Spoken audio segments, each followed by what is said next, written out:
exactly did I just watch?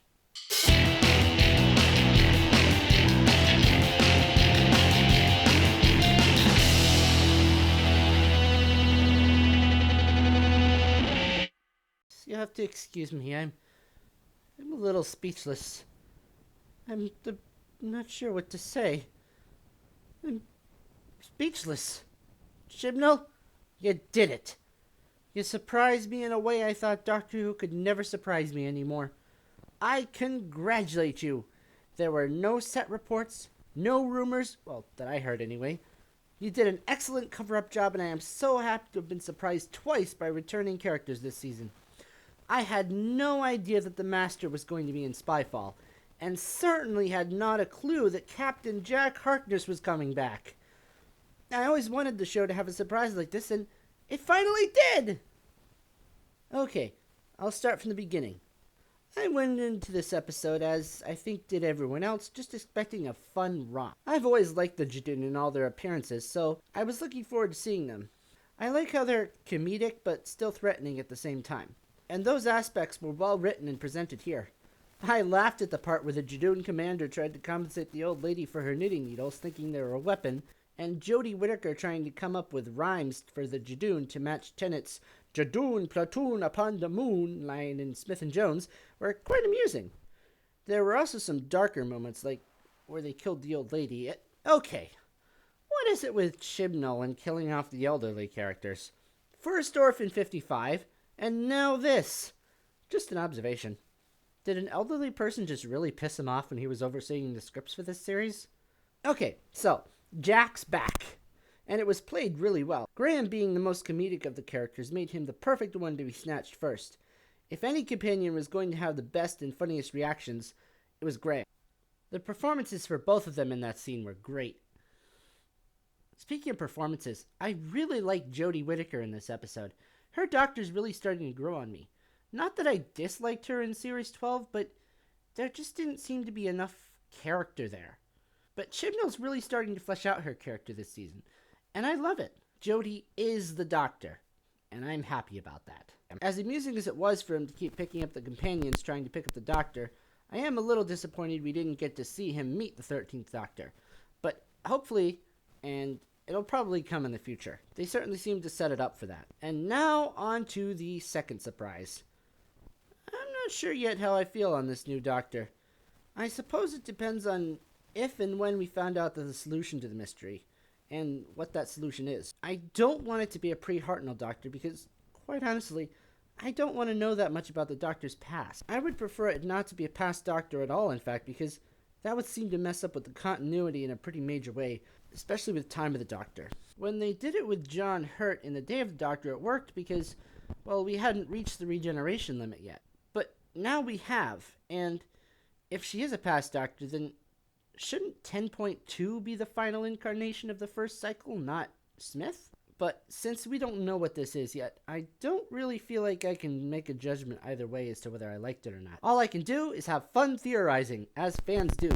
So let's put on our tinfoil hats and go to a new segment I like to call Ridiculous Fan Theories That Probably Won't Come True, but it's still fun to speculate. Still working on the title. If you have any suggestions, please enter it in the comments below. So, we have a Doctor whom Jodie believes must be in her past, but who she doesn't remember. The question is this actually the same Doctor?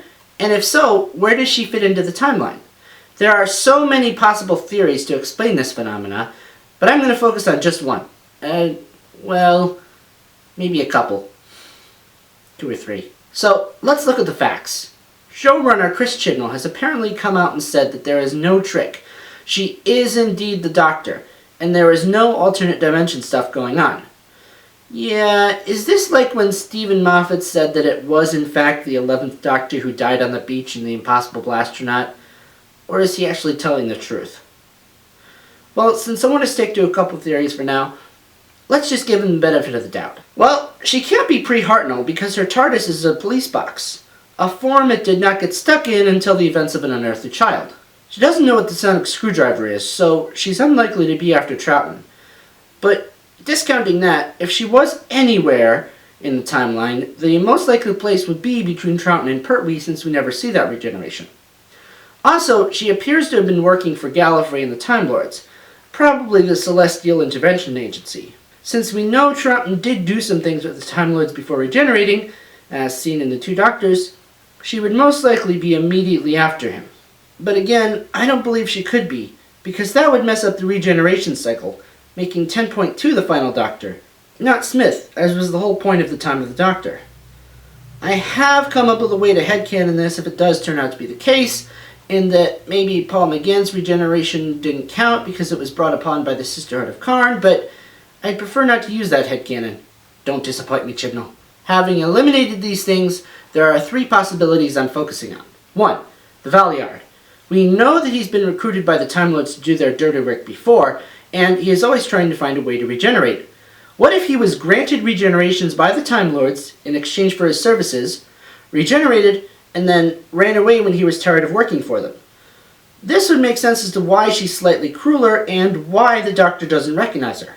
As to why she doesn't recognize the Doctor, either something was done to her brain and she truly believes she is the actual Doctor, or maybe she's just pretending so the Doctor doesn't stop her.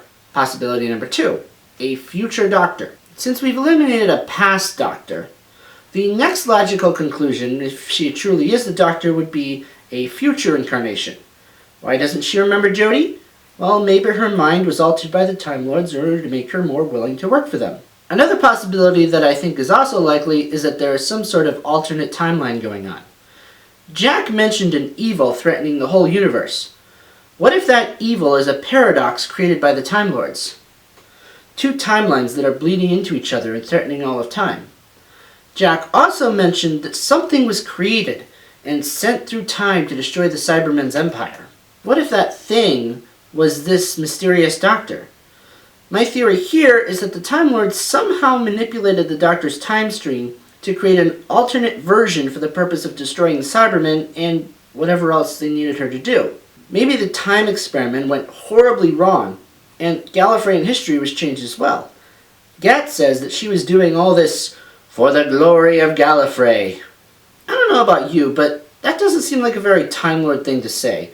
Generally, the Time Lords prefer to sit back and observe the universe, choosing not to interfere or care as to what's going on around them. So why would they care about glory?